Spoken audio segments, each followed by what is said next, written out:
দেশ এবং প্রবাস থেকে যে যেখান থেকে ভিডিওটি দেখছেন সকলকে জানাই আন্তরিক শুভেচ্ছা। আজ আমরা এসেছি মেহেরপুর জেলার নজরুলনগর উপজেলার দারিয়াপুর গ্রামে একজন কয়েল খামার উদ্যোক্তার সাথে সাক্ষাৎকার নিতে। তো আমরা সাক্ষাৎকার নিব এবং দেখব কয়েল পাখি সম্পর্কে জানবো এবং বুঝবো এই খামার করতে কতটুকু খরচ হয়েছে এবং কতগুলো আয় ব্যয় সর্ববিষয়ে। তো চলুন দেখা যাক। আমাদের সাথে আছে অপুর সাথে আমরা কথা বলবো। আজ আসলাম আপনার খামারে। তো এই যে খামারটি রয়েছে এটা কতদিন যাবত রয়েছে? 2 মাস 5-7 দিন। তো ইতিমধ্যে আপনি কেমন উপলব্ধি করছেন লাভের দিক থেকে বা ক্ষতির দিক থেকে? লাভ বলতে লাভ যদি পাখি সব নারী পাখি হয় তাহলে আপনার লাভ হবে, কিন্তু যদি ওই যে বাচ্চা নেওয়ার সময় ঠিক করে দেখে নেওয়া না হয়, আপনার যদি নর চলে আসে বেশি তাহলে আপনার ডিম পাবেন না, কিন্তু খাবার ফুরাবে। আবার আপনি যখন বেচতে যাবেন তখন নর পাখির দামও পাবেন না। পাখিগুলো নর এবং নারী এগুলো দেখার উপায় কি বা বোঝার উপায় কি?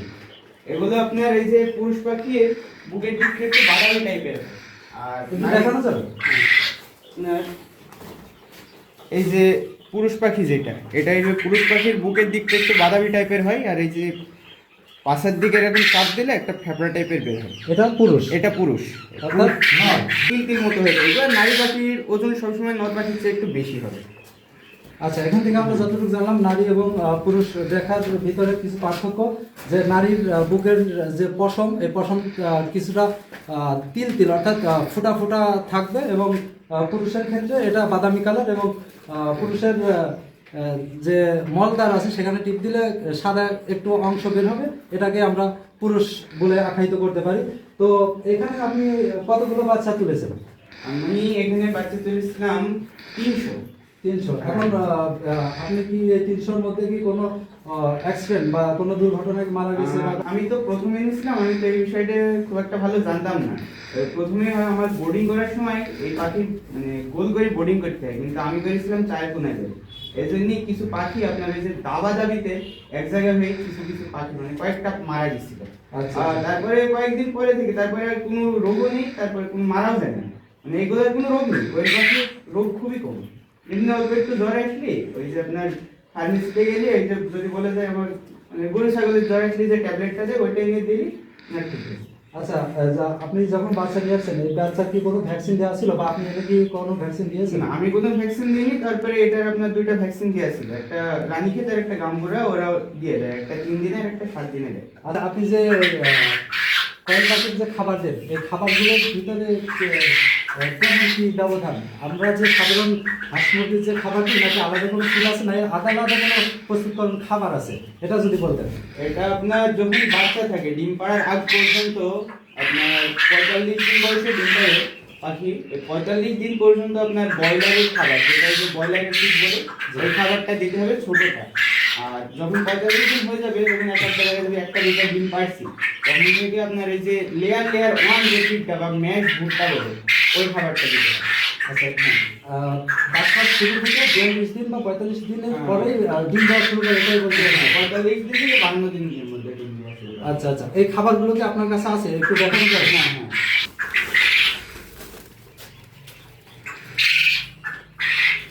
দর্শক, এই যে খাবার দেখেন যে ভুট্টার ভাঙা এবং সাথে আরও মিশ্রিত কিছু আছে, পাথর আছে।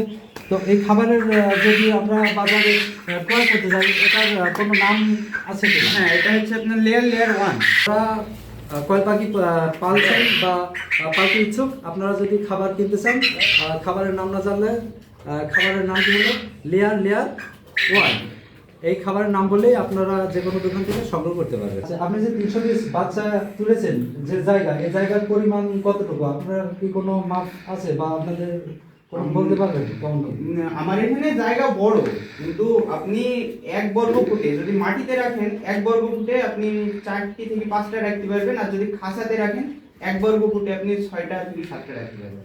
আচ্ছা, আপনি ডেইলি কতগুলো ডিম পাচ্ছেন? আমি ডেইলি আপনার 135 থেকে 40টা ডিম পাই। এখানে নর আমার মানে বেশি নর আছে। আমি প্রথম নিয়েছিলাম, আমি না বোঝার কারণে মানে আমার একটু নরের পরিমাণ বেশি হয়ে গেছে। এখন আমার পাখিও 300 নেই, আমার এখানে পাখি 220টার মতো হবে। যে ডিমগুলো আপনি সংগ্রহ করছেন এই ডিমগুলো কিভাবে বাজারজাত করেন? এগুলো আপনার আশেপাশে থেকে যারা খাওয়ার জন্য নিয়ে যায় তারাও নিয়ে যায়, আবার অনেক সময়তে দেখা যায় দোকানওয়ালারা বলে ওই দোকানে দিয়ে আর কি, অনেক সময়তে ভ্যানালারা যারা বিক্রি করে ভ্যানালারা এসে নিয়ে যায়। আচ্ছা, এগুলো পিস হিসাবে বেচেন নাকি ঘন্টা বা পোল কিভাবে? মানে এটা পিস হিসাবেই যায়। কত মানে টাকা piece? আমরা 4 টাকা পিস বিক্রি করি, আবার যদি কেউ 100 নেয় সেই ক্ষেত্রে হয়তো বা 10 টাকা 20 টাকা একটু ছাড় দেওয়া হয়। আচ্ছা, যারা খুচরা নেয় তাদের ক্ষেত্রে 4 টাকা পিস, এবং যারা একটু বেশি করে নেয় 100, 150, 200 বা তাদের ক্ষেত্রে 10 টাকা 15 টাকা এমন ডিসকাউন্ট দেওয়া হয়। তো ডিমগুলো কি আমাদের দেখাতে পারবেন? হুম। ডিমগুলো কি সংগ্রহ আছে? হ্যাঁ, এই যে ডিম, এই ডিমগুলো 4 টাকা পিস বিক্রি হয়, এবং যারা বেশি নেবেন তাদের ক্ষেত্রে অবশ্যই ডিসকাউন্ট আছে। এই যে ডিম কিছু আছে সাদা, এই সাদাগুলোর কারণ? এগুলো আপনার কয়েকটা সাদা পাড়ে, এগুলো সেরকমই না যে কোনো কারণ। আচ্ছা, যাক, আপনারা যদি ডিম নিতে চান বা সংগ্রহ করতে চান তাহলে অবশ্যই আমাদের কমেন্ট বক্সে জানাবেন, তাহলে আমরা ডিম সংগ্রহ করার মাধ্যম আপনাদের অবশ্যই বলে দিব। এবং আমাদের সাথে যে প্রতিনিধি আছে, উদ্যোক্তা আছে, অপুর নাম্বার আপনাদের কাছে দিয়ে দেবো। আপনারা মেহেরপুর জেলার মজিদনগর উপজেলার যে দারিয়াপুর গ্রাম, এই গ্রামের আশেপাশে যে সকল ভাই বোনেরা আছেন, আপনারা খামার করতে আগ্রহী বা ডিম নিতে আগ্রহী বা কয়েল নিতে আগ্রহী, তারা অবশ্যই জানাবেন এবং আপনারা তাদের সাথে কন্ট্যাক্ট করবেন। তো আজ আমরা এই পর্যন্ত বিদায় নিচ্ছি। সবাই সুস্থ থাকবেন, ভালো থাকবেন। আল্লাহ হাফিজ।